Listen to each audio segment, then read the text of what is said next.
Hello everyone, welcome back to the तेंदर कल्ची show. Life आपको हमेशा परफेक्ट नेल्स नहीं देती, कई बार like broken pieces and all. और फिर आते हैं कुछ लोग जो अपनी कला से, अपने आर्ट से उन्हीं नेल्स को खूबसूरत बनाते हैं।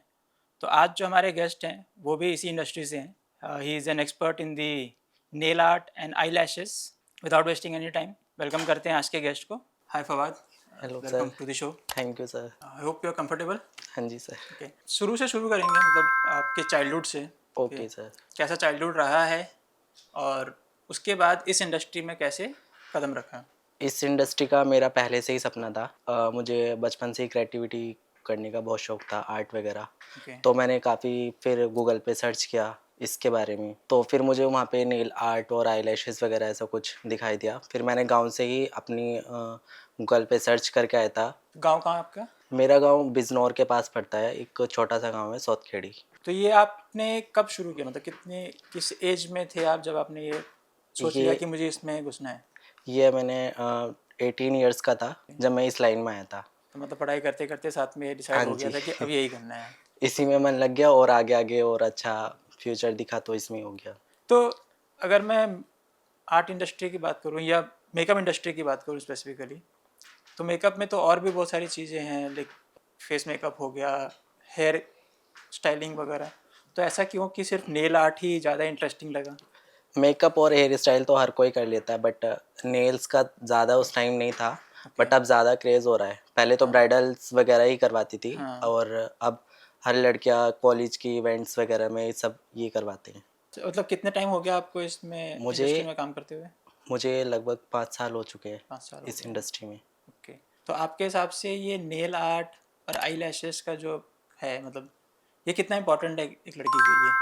ये नेल्स ब्यूटिशियन दिखाता है गर्ल्स को। ओके। इसके बिना मतलब कहीं जा ही नहीं सकती वो। ओके। तो कभी कुछ वियर्ड केसेस होते हैं, मतलब कुछ होता है ना, कभी कभी कोई क्लाइंट ऐसे आते हैं जो अजीब से डिमांड लेके आते हैं नेल आर्ट के लिए या आई लैशेस के लिए?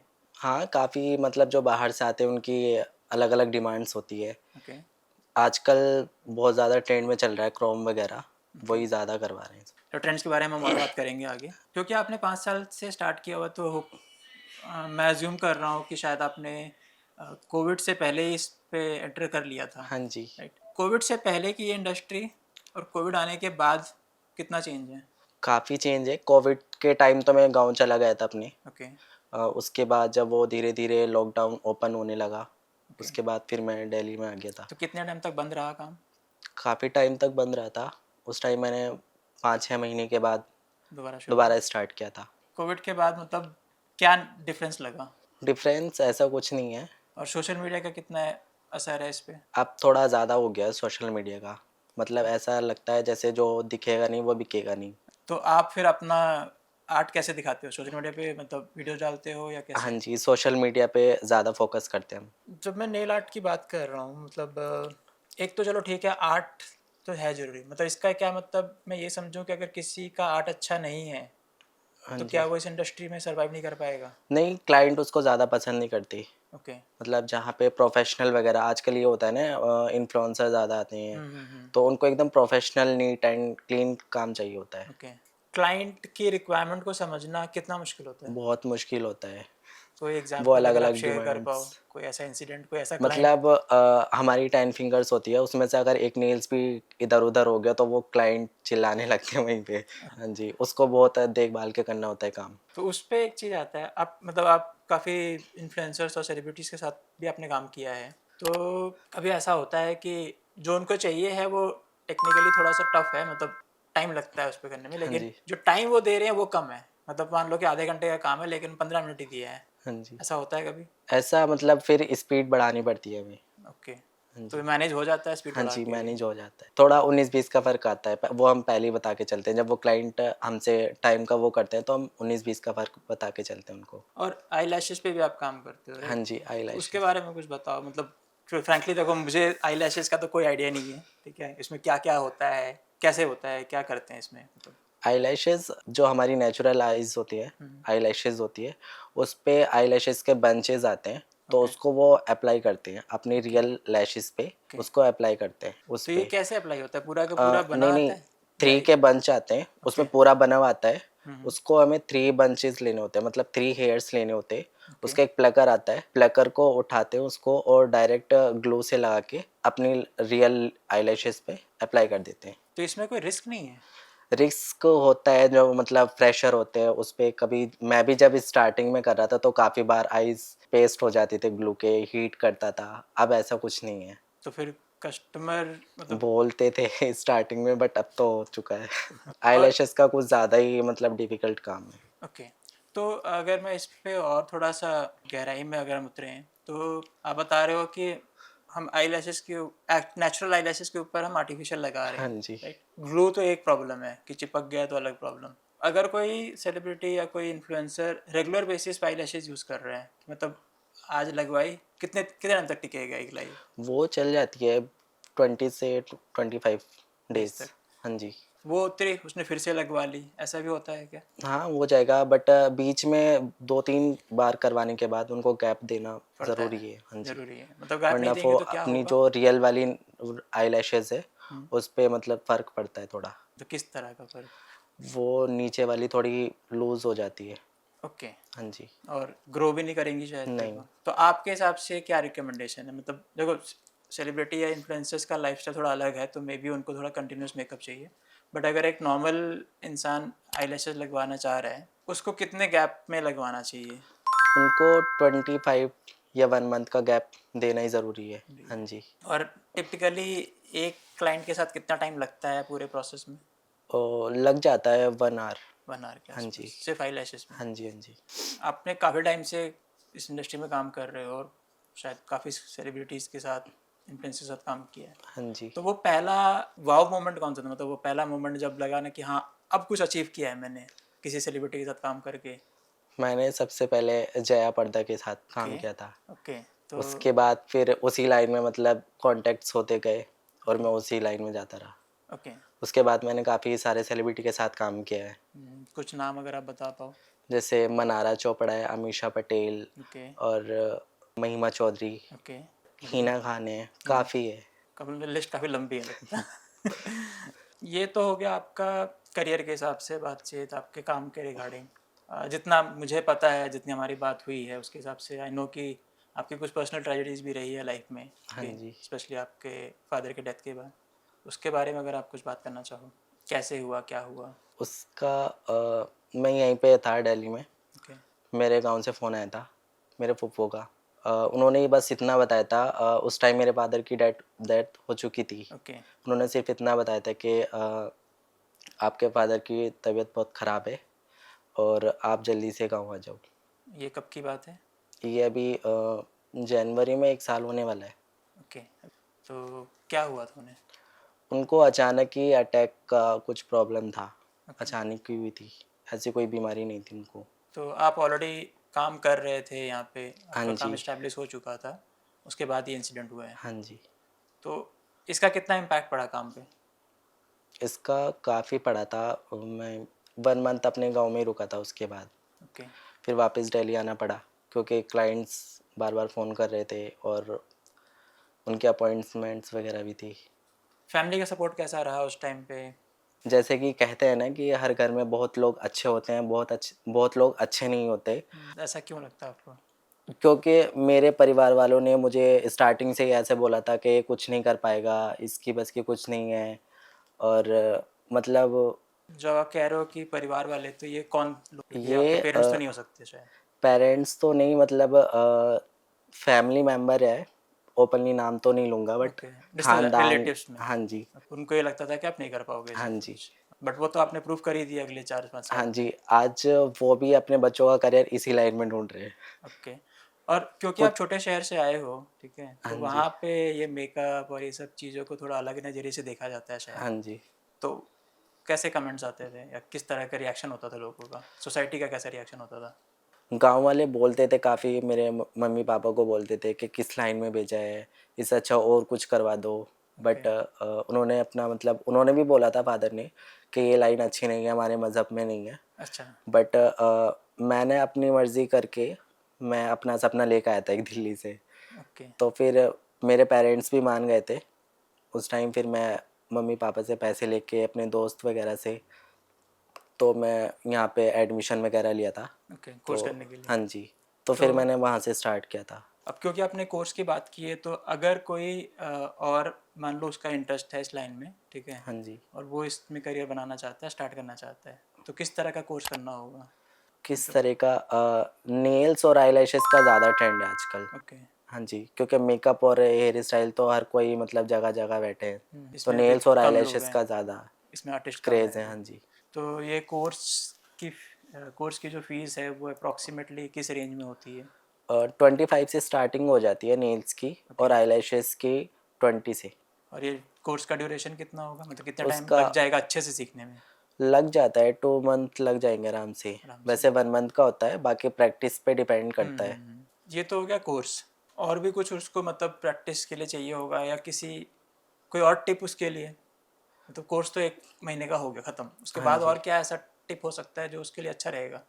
उसके लिए मतलब जो आस-पास के लोग होते हैं उनको मतलब उन्हीं पे प्रैक्टिस करनी पड़ेगी। मतलब रियल और डमी पे बहुत फ़र्क होता है, ओके। तो उनको रियल लोग ही ढूँढने पड़ते हैं। अच्छा। हाँ, अगर रियल पे ही करेंगे वो, तो तो उनका जल्दी हाथ साफ़ हो जाएगा। तो वो डमी वाला प्रैक्टिस डमी तक ही रह हाँ जाता है। जी, ओके। क्योंकि उसपे पता नहीं चल पाता ना हमारा फाइलर टूल्स वगैरह कहाँ पे चल रहे हैं। ओके, ओके, हाँ ओके। जी, चैलेंज तो वहीं आने वाला है कि कोर्स तो कर लिया, अब प्रैक्टिस कहाँ करें? हाँ जी, क्योंकि यही कौन बहुत इतना भरोसा करेगा कि हाँ भाई आजा लाइन मेरे लैशेस लगा दे नया नया सीख के। अगर मैं इस प्रोफेशन में अर्निंग के हिसाब से बात करूँ, किस रेंज तक अर्निंग हो जाती है, मतलब इसकी अर्निंग 700 से स्टार्टिंग हो जाती है। एक क्लाइंट का? हाँ जी, फिर वो पता नहीं कहाँ तक पहुँचता है, वो क्लाइंट के मतलब डिमांड्स के ऊपर बात होती है, वो कहाँ तक तो पहुँचाए। अगर मैं बड़े आर्टिस्ट की बात करूँ जो बड़े बड़े सेलिब्रिटीज़ के साथ ही काम करते हैं लेट्स से हमेशा, हाँ जी, तो वो तो 700 चार्ज करते नहीं होंगे? नहीं, नहीं उनका तो तो वो अलग किस रेंज रेट्स में होगा। चार्ज करते होंगे? उनका होता होगा 1800 से स्टार्टिंग होता होगा। ओके। मैंने भी जब किया था तो मुझे भी इतना ही बताया था। तो महीने का अर्निंग पोटेंशियल अच्छा है?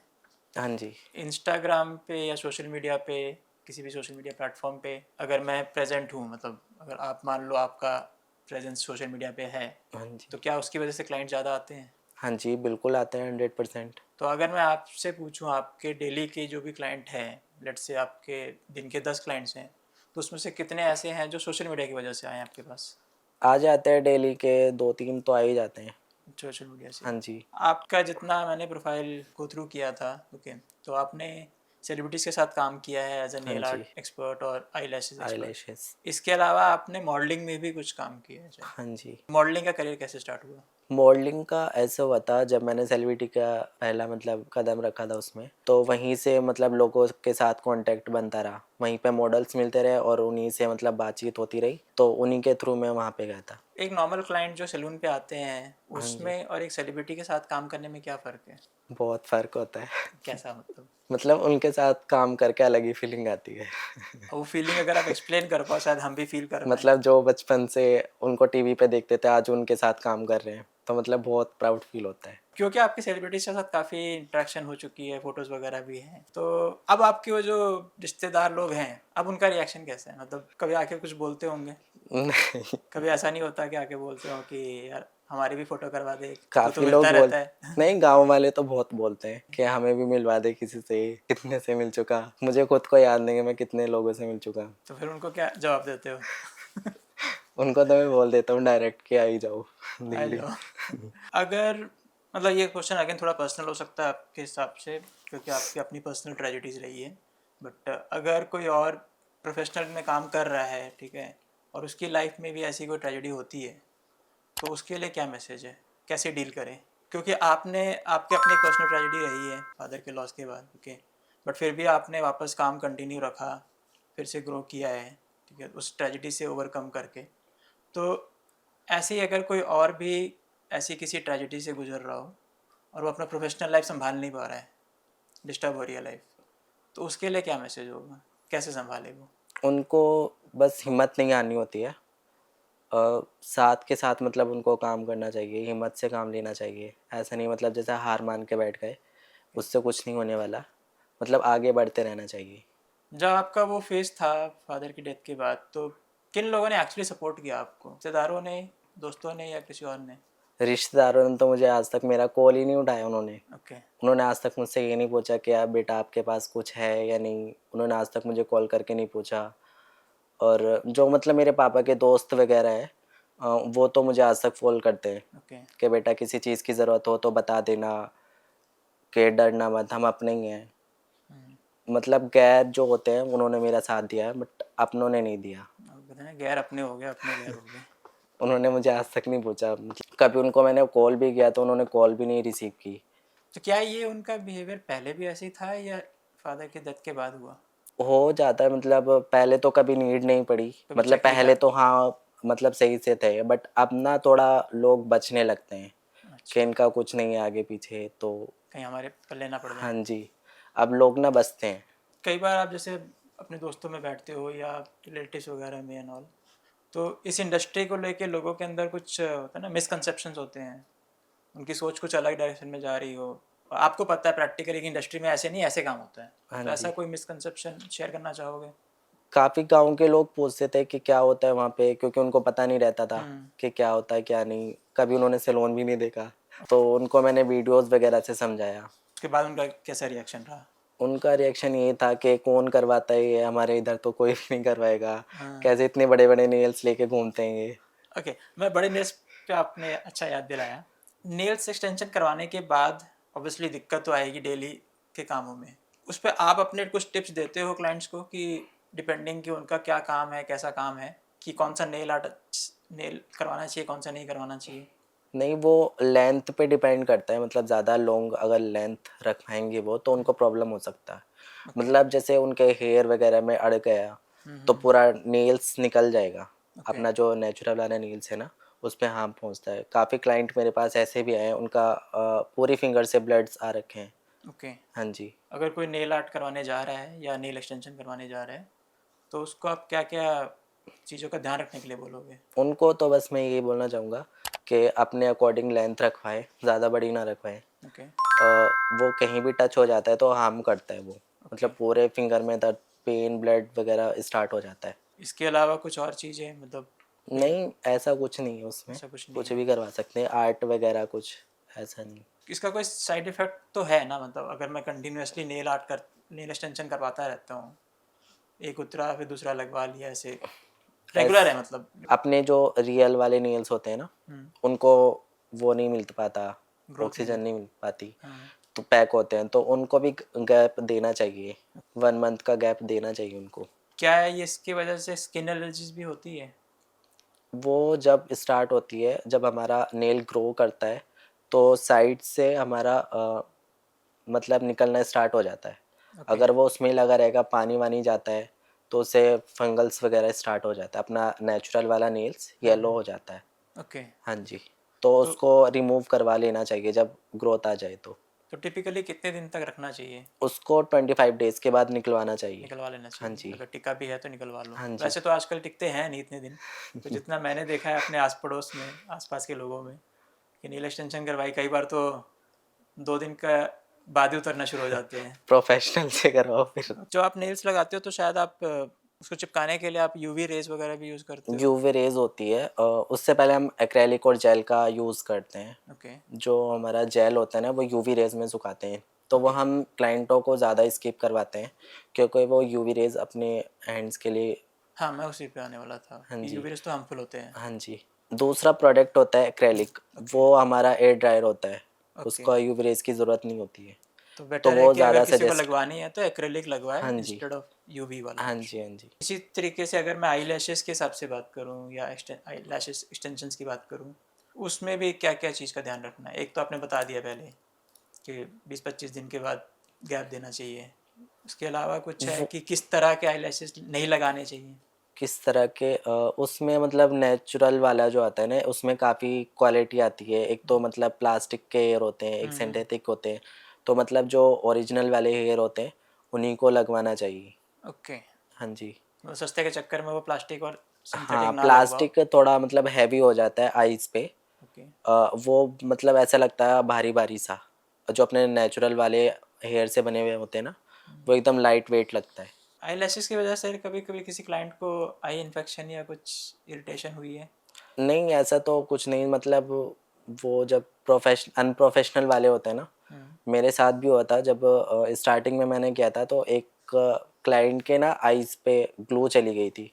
तो उससे रेड और इचिंग वगैरह हो गई थी, तो उसके नेक्स्ट डे ही मैंने वो रिमूव कर दिए थे। ओके फिर मैंने उसको डॉक्टर के लिए बोला था उसको, तो ओके उसने आई ड्रॉप्स वगैरह यूज़ किया था, तो उससे ठीक हो गया ठीक था। हो गया। मतलब आईलैशेस प्रोफेशनल वाले से ही करवानी चाहिए। कैसे पता चलेगा प्रोफेशनल? हम बाहर निकले, मार्केट में एक सैलून खुला है, अच्छा बना हुआ है सैलून मार्स, ठीक है। मतलब उसका अब वहाँ बात पे, करने का तरीका अलग ही हो क्योंकि जाता वहाँ है। पे जब आप जाओगे तो सैलून तो देखने में अच्छा है, सब कुछ अच्छा है, बट वहाँ पे जो स्टाफ काम कर रहा है, जो आर्टिस्ट है वहाँ पे, हमें तो नहीं पता वो कितने टाइम से काम कर रहा है। हो सकता है उसने नया नया स्टार्ट किया हो, लेकिन हम क्लाइंट को वो कह दें नहीं मुझे तो 2 साल का एक्सपीरियंस है। कोई डेमो तरीका है क्या पता? डेमो इसमें तो नहीं है, बट सामने वाले का ना लैंग्वेज से ही पता चल जाता है। जब आप उससे क्वेश्चन करोगे कि ये ऐसा है वो वैसा है, तो उससे पता चल जाता है। मास्टर चाबी की तरह कोई ऐसा क्वेश्चन है कि मैं ये क्वेश्चन जाके सीधा पूछूंगा और पता चल जाएगा इसके जवाब से कि को कितना एक्सपीरियंस है? उनको बस डायरेक्ट ये पूछ लेना कि कितनी डेज में निकलती है। हाँ जी, इसकी मतलब लाइफ टाइम जो होती है वो 20 डेज होती है। आपने कुछ ट्रेंड्स के बारे में बात की थी स्टार्टिंग में, तो उस पर वापस आते हैं। आजकल क्या क्या ट्रेंड्स चल रहे हैं नेल आर्ट में? मतलब ट्रेंड्स के नाम होंगे क्योंकि मुझे भी इतना नहीं पता शायद, बट जो लेटेस्ट ट्रेंड्स चल रहे हैं नाम के हिसाब से। आजकल 3D क्रोम वगैरह ज़्यादा चल रहा है, कैट ओके आई वगैरह चल रहा है, ओम्ब्रे फ्रेंच, और अब तो विंटर आने लगे, वाइन कलर वगैरह कुछ ये सब चल रहा है। और अगर मैं लैशेस में बात करूँ, लैशेस में भी कुछ ट्रेंडिंग नेम्स हाईलाइट होते हैं। लैशेज़ में तो ऐसा कुछ नहीं है, मतलब ज़्यादातर क्लाइंट नेचुरली मांगते हैं। ओके, अगर वो ज़्यादा ओवर हो जाती है तो फिर वो डेली यूज़ में नहीं यूज़ कर पाते क्लाइंट। ये तो हो गया आपका प्रोफेशनल लाइफ। जब आप नेल आर्ट नहीं कर रहे हो, आईलैशेस नहीं कर रहे हो, सेलिब्रिटी के साथ काम नहीं कर रहे हो, मॉडलिंग नहीं कर रहे हो, तब आपका हॉबी क्या रहती है? मेरा घर पे ही आराम करने का मन करता है। अब तो फैमिली भी आ गई यहाँ पे दिल्ली में, ओके। तो उन्हीं के साथ मतलब थोड़ा टाइम बीत जाए। और आगे फ्यूचर प्लान्स क्या हैं? इसके बाद और क्या करने का प्लान है अब? आगे तो बहुत बड़े-बड़े सपने हैं। मतलब कोई ऐसा ड्रीम सेलिब्रिटी है जिनके साथ अभी तक काम नहीं किया लेकिन करना है? ऐसे तो काफ़ी सेलिब्रिटीज़ हैं। कोई एक नाम? मेरा माधुरी दीक्षित। क्योंकि आप छोटे शहर से आए हो और आपने उसके बाद यहाँ पे आके अपना काम सेट किया है, तो आपको डिफरेंस ज़्यादा पता होगा। 5 साल पहले और अभी के हिसाब से अगर हम बात करें, तो छोटे शहर में इसका ट्रेंड अब कितना बढ़ रहा है? वहाँ पर तो अभी ऐसा कुछ नहीं है, वहाँ पे अभी ऐसा कुछ नहीं आया। ओके। जनरली जब जैसे अभी सीज़न चल रहा है शादियों का, ठीक, तो इस टाइम पे सबसे ट्रेंडिंग कौन सा चल रहा होता है? आर्ट, नेल आर्ट और आईलैश? नेल्स लैशेस तो शादियों वगैरह में कम करवाते हैं, क्योंकि जब वो मेकअप करवाने जाते हैं तो उनकी मतलब मेकअप आर्टिस्ट जो होते हैं वो उनको दूसरी वाली लैश सजेस्ट करते हैं। ओके। और नेल आर्ट का अपना अपना ट्रेंड है जो आजकल चल रहा है, जैसे ओम्ब्रे हो गया, फ्रेंच हो गए, और क्रोम आर्ट हो गया आजकल चल रहा है। क्रोम क्रोम तो शायद बहुत लाइक बहुत टाइम से नहीं, चलता आ वो रहा है ना? 3D क्रोम, पहले क्रोम चलता था और अब 3D क्रोम चल रहा है। ओके। काफ़ी कुछ आपकी जर्नी के बारे में पता चल गया, आपके प्रोफेशन के बारे में पता चल गया। जाते जाते अगर कोई मैसेज देना चाहो आप अपने लिसनर्स को? मैं सिर्फ इतना ही बोलना चाहूँगा, कभी भी कुछ भी मतलब प्रॉब्लम आ जाए तो अपनी हिम्मत नहीं हारनी चाहिए, अपनी फैमिली के साथ खड़ा होना चाहिए, मतलब आगे बढ़ता काम करता रहना चाहिए। हर सफ़र में एक मोमेंट होता है जहाँ पे आपके पास चॉइस होगा कि या तो आप रुक जाओ, थम जाओ, हार मान लो, या फिर आप फिर से खड़े होके दोबारा अपनी राह पे चल पड़ो। इट्स अप टू यू कि आप कौन सा ऑप्शन चूज़ करते हो, और उसके बेस पे आपका आगे का फ्यूचर डिसाइड होगा। ऑन दैट नोट हम आज का एपिसोड ख़त्म करेंगे। अगर आपको आपका आज का एपिसोड अच्छा लगा तो please do like and subscribe and share with your friends जिनके साथ ये स्टोरी रिलेट होती हो। Thank you.